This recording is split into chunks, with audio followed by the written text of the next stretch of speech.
快瞅瞅哈，快瞅瞅我在哪，给你们瞅瞅。快瞅瞅。哎呀，今天我出来溜达了，相亲成本贵，生命价更高啊。周五来了一位25岁和31岁的姑娘找对象，现场惨烈这个词，我觉得真的不够表达的。11点多，25岁的姑娘先来啊，她想找25岁到35岁之间有房子、工作稳定的男士。我问她有房子有贷款可以吗？她说可以。这房子在郊区可以吗？她说可以。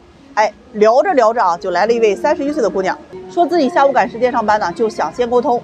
那这个25岁的姑娘，人家也挺明事理的啊，就让她先谈。她说自己31岁，本科学历，有车有房，在事业单位上班，年薪10万左右啊。她要找的男士有车有房，车是 BBA 啊，房子要独立婚房加学区房，工作还得是铁饭碗公务员啊，年龄35岁以内未婚啊，还得比她大，年收入不能低于20万。然后啊，那身高、颜值、性格、后续等等一大堆，我的娘啊，真的太多了。还没等他说完呢，我就直接秒拒啊！我说我这边庙小，你要的佛太大啊！他听完就不愿意啊，说我是故意针对他，怎么那个女的就行，我就不行的？我学历比他高，工作比他好，年收入也比他强，怎么我就被拒绝了？这个年轻姑娘听见，可能人家也不太愿意啊，被拿过来比较，俩人就开始杠起来，话里话外啊，我比你小，我还没你那么多的要求。我一看这情况，赶紧劝开啊，一山不容二虎，尤其是两母啊。大龄这个姑娘呢也比较识趣啊，就不抬杠了，问我这要求很高吗？我的车是奔驰，那我要求 BBA 没有问题吧？父母给我买的房子虽然是公寓，但是全款，怎么就不能找条件好的呢？哎呀，我说一位男士身高180，收入20万，工作好，有车有房有户口，颜值还能打。不好意思，这样的男士啊，绝对会找年轻好看的姑娘的。那咱们看我视频的肯定有很多男孩子，对吧？那你们会觉得你们会找条件好大龄的，还是找这个哎呀水光袜亮的啊这个年轻姑娘呢？他说不信，有很多优秀的男人都是看女方条件的。我问他，男人房子有贷款你接受吗？他说市里可以接受。我一听市中心房子贷款都要上百万了，你以为这钱是你动动嘴就有的吗？他说男人啊娶妻生子买房子不是很正常的吗？哎呦啊，姐妹儿，按照你的薪资标准啊，你省吃俭用啊，那不吃不喝吧也要几十年的，怎么就认为男人买房子容易，娶女天经地义呢？多少211学子看着180万的首付，那哭着放弃梦想回到家乡。你以为为什么大城市相亲女多男少啊？男人啊看着安家成本直接就投降了，回老家了，你还期待着找人结婚解决那上百万的问题啊？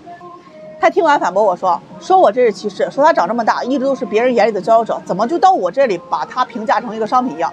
听完我也很无奈啊，在相亲这个市场上，你只要进入就要接受现实的，没有人会照顾你的情绪，你确实是一个待评估的对象，你再有自尊和骄傲也没有用，你到最后都会变成一个被各种条件数据啊量化考核的对象，最后给出来你在这个市场上的最直接评分。大家都不讲究政治正确，对于女人最真实的情况就是你的生育价值、胶原蛋白和身材会随着年龄变大贬值，越是优秀的男人越喜欢呀漂亮的脸蛋和身材好的体型。我说30岁以后啊，你择偶只能选择妥协，有舍有得才是聪明人的做法，你不能什么都想要的。话还没说完，他头也不回啊，是拎包摔门就走。哎呦，我的肝就疼啊，我心疼我的门呐，气得我呀！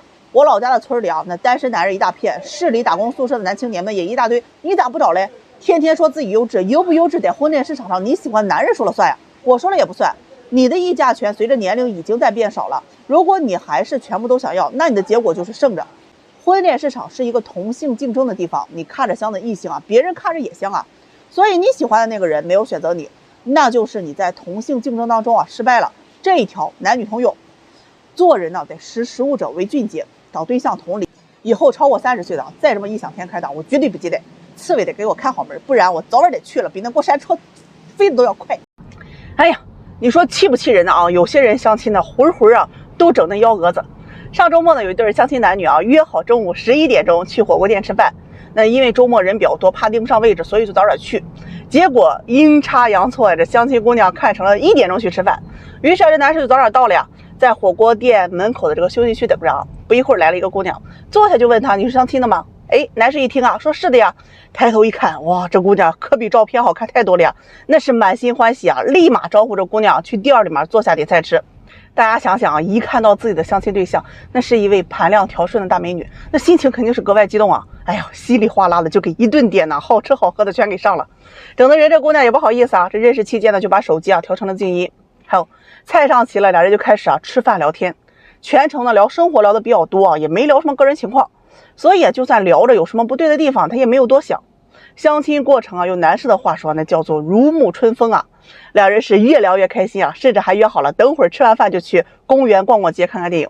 嘿，正在聊得很开心的时候，男士电话响了，一看呢是相亲对象的电话，他还愣了一下啊，直接呢就问对面的女士啊，说你给我打电话了吗？人对面也很懵啊，男士就接起了电话，电话里面问他在哪，他进饭店了。然后男士就转向头啊，看向门外，一个姑娘呢也看到了他。那一瞬间啊，男士意识到啊认错人了。哎呦，当时现场刚干的哟，男士形容说呀，都差点想钻那个桌子缝底下去了。对面这个姑娘呢也是啊，问了这个男士，哎，你不是谁谁谁吧？男士说我不是呀。这下好了，相亲做错桌了。人赶来相亲这个姑娘一看着一桌子吃剩的饭，那都是憋屈啊，别说这气到哪了，就问这个男士什么意思，相亲还得再排号的呗。把男士尴尬的也是起身连连道歉啊，对面这姑娘也抓紧起来道歉，说自己弄错了。男士一看呀，对面这姑娘要走啊，立马追了过去，要了个微信。这一操作呀，把人来相亲这姑娘气的呀，脸色都特别不好看，要求男士啊重新再点一桌，说自己不吃别人剩饭。那男士也挺不好意思呀，就换了个桌。结果这姑娘生气嘛，就点了很多的菜。她性格呢偏向有点强势啊，就有点得理不饶人，那就不停的抱怨呀，自己是被挑剩的。男士也自知理亏，也没敢说太多啊，就主动岔开话题啊，做了个自我介绍。哎，这聊到学校的时候，男士说自己是985，谁知人姑娘却说呀，985算什么？我上一个相亲对象那都是硕博连读的。男士就问他呀，说你是哪个学校？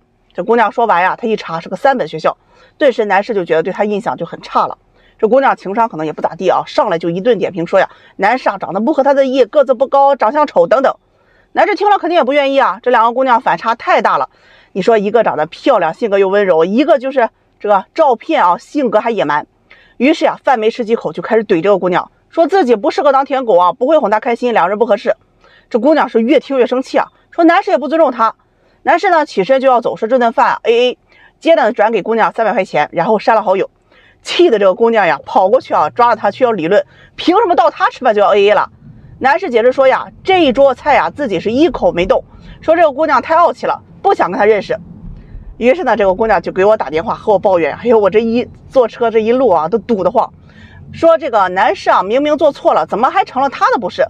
我呢跟男士沟通呀，哎，这个男士的意思啊，也是说这个姑娘态度不好，也不礼貌，自己做错虽然是错了，也道歉了，他还是一副不饶人的样子。最后两人是谁也不想联系谁了。给你们说个最后的结果，你们绝对想象不到。就那一天，这个姑娘不是点了一桌子菜嘛，怕浪费了饭，喊来了另一个相亲对象来吃饭，并且给买了单。我听完是着实佩服呀！哎呀，臣妾真的想不到啊。具体后面怎么发展我就不清楚了。有些人呢，千万别把相亲啊当成养狗场。成年人相亲啊，无非就想找个处得来的对象，安安生生的过日子，并非故意的事情，大家就要互相去理解。相亲只是见个面就整这么多的事儿，那谁还愿意相处下去呢？还不拉黑等着什么呢？说真的，相亲就像开盲盒，不打开之前，你很难确定啊里面到底装的是屎还是巧克力。有些大宝贝儿，我是真的不知道你们是咋想的。我给一对单身男女介绍对象啊，男女都是同岁的，28岁，女方是幼儿园老师，这个男方是工程师。上个月初啊，两人是第一次见面，互相印象都不错呀，于是又安排见了3、4次，就这么断断续续的认识了有1个多月。昨天晚上两人又见了面啊，吃了饭之后呢，约着去看了一场电影，还找了个喜剧片。哎呀，现场的是乌漆麻黑啊，男方就想着尝试发展一下感情嘛，鼓起勇气啊，伸手去牵了女方的手啊，结果女方直接把手给抽走了，和男士说了一句啊，我不喜欢别人碰我。好了，一场喜剧片给看成了悲剧片，男士心里呢是哇凉哇凉的呀。从电影院出来开车呀，一路把这个姑娘给送回家了，全程都没怎么说话。回家之后呢，这个姑娘就发现了呀，哎，这个男士啊一直没给她发信息，平常啊都会主动问她早安晚安之类的。那姑娘按耐不住疑惑呀，就第一次主动发信息给了男士，问他到了吗？结果发现消息一发出去啊，就发现了被拒收3个字，气得他呀打电话给男士啊，发现一直占线也打不通了，他又找我了，问我至于吗？不就是没让他拉个手吗？然后就把我拉黑了。接着就是跟机关炮一样，嘟嘟嘟嘟嘟的说了好久啊。我问他你喜不喜欢他？他说呀感觉还行，可以继续认识。我说那感觉可以，怎么就不让牵手呢？这大宝贝儿跟我说呀，我们还没确认关系呢，怎么可以牵手呀？听完我问他，那怎么算是确认关系？他说得有仪式感，得表白。好，那男士如果现在不牵手和你表白，你能同意吗？他说不行，我们俩才认识1个月呀，我都不了解他的。听完我真的是被这个大宝贝儿给急的呀！你是去相亲的，不是去给他机会追你的。如果没好感，那就直接在他约你第2次的时候就直说呀，不要浪费大家感情。如果有好感，就不要矜持到约你4、5次了还不让牵手。你既享受了他对你的好，又不给他明确的态度，你这把相亲当成养狗场了呀！姑娘听完不愿意啊，直接就跟我说呀，我拒绝他，他要是不满意，那应该问问我吧，这2话不说就拉黑，也太过分了吧！你是谁呀？干嘛要问你啊？人家有啥过分的？大家都是有时间成本的，你都28岁了，你以为和17、18一样谈校园爱情呢？一个成年人，你要清楚你自己是相亲的，目的很明确，合适就在一起，不合适就换人嘛。你想干嘛？想让他追你，把你冰冷的心给融化了呀？还是觉得前世的500次回眸才能换来今世的擦肩而过？等他见你500次呢？成年人的世界里啊，大家都不是傻子，都很理性，没有人愿意浪费时间，也都懂得及时止损的。相亲后约会5次还不确定关系的，不是养育就是找备胎。他说他没养育，而是真诚的和男方认识，但就是感觉来的有点慢。我一听可拉倒吧啊，你就是感觉他条件还不错，但是又看不上他这个人，干嘛冠冕堂皇的给自己找那么多的理由呢？身体的本能反应是不会骗人的，他拉你手的时候，你直接甩开，就是不喜欢。热脸直接贴了你的冷屁股，说句难听的话，你就算喂了5次狗，狗见了也会摇个尾巴让摸一下头吧。他听完又跟我说，这接触的时间太短了。我一听啊，哎呀，千万别跟我说时间太短，这接触太少。我见多了去了谈恋爱的，感觉来得快的压根挡不住，1个月确认关系都是很正常的。尤其是像牵手这种最基本的，能直接甩开啊，那就是打心理排斥，干嘛不承认呢？后来这姑娘说呀，她确实不怎么喜欢这个男士啊，但她年龄大了，也没有更加合适的，想着先联系发展看看。这没成想呀，男士被拒绝1次啊，就直接不联系她了。她就有些后悔和失落。我瞅着这后悔和失落，是怕以后再找不到条件这么好的了吧？早干嘛去了呢？又想马儿跑，又想马儿不吃草，你这不是大白天做梦不害臊吗？说的是。